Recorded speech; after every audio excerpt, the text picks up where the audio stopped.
guys, something big happened today on my musical journey. I was listening to Faithora's cover of Little Root, the song that's in the Sapphire Pokemon game.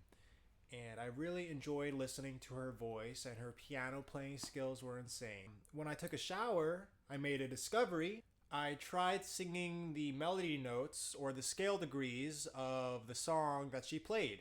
So this is all according to the major scale, and it comes out like this. So 5 5 4 3 2 3 2 3 4 5 6 3 3 3 5 6 7 1 3 2 1 7 1 2 6 6 7 1 5 4 4 3 1 6 4 4 3 1 7 6 7 7 1.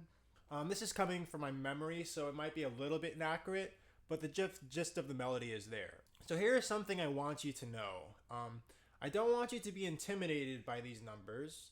They just refer to the note positions in the major scale. In other words, in solfege, the 1 would be do, and the 2 would be re, the 3 would be mi, etc. Here's where the problem is. Trying to simultaneously hear the melody and the chords at the same time is very difficult. I want you to try to sing the melody of any song you know, while also trying to figure out what the chord changes are. You will find that it is borderline impossible to do, so that's where my discovery comes in. So I found a solution to this problem, where you can still keep most of the melody intact, but also sing the roots of the chord in one go. So what you do is sing the melody up until the exact moment that the new chord is struck. And at that exact point where the new chord is played, you substitute the melody note at that point with what you think the root of the chord should be. So when you get the correct root, congratulations, you found the correct chord and are on your way to becoming a great musician. So there is one caveat, however, and that is I have been using the word chord when I should really be using the term chord number.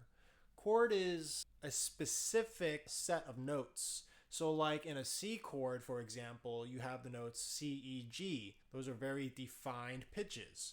But when I say chord number, like the 1 chord, that could be a C chord if it's in the key of C, but if I'm in the key of D, for example, then the 1 chord would be a D major chord.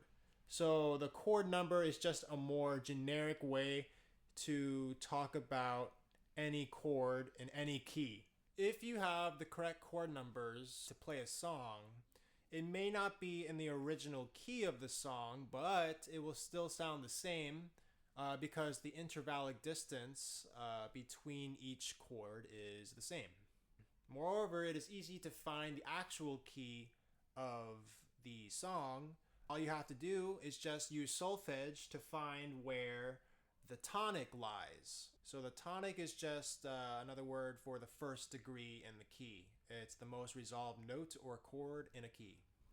When you use this method that I found, you'll be able to play the songs in your head very fluidly and figure out what the chords are and the melody notes.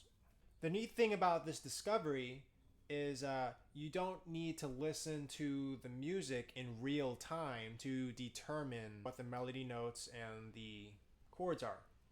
In the past, I would try to hum the melody and try to figure out the chords by matching it to a pitch that I was actively listening to. But you don't need to do that with this method. You can just hear the song in your head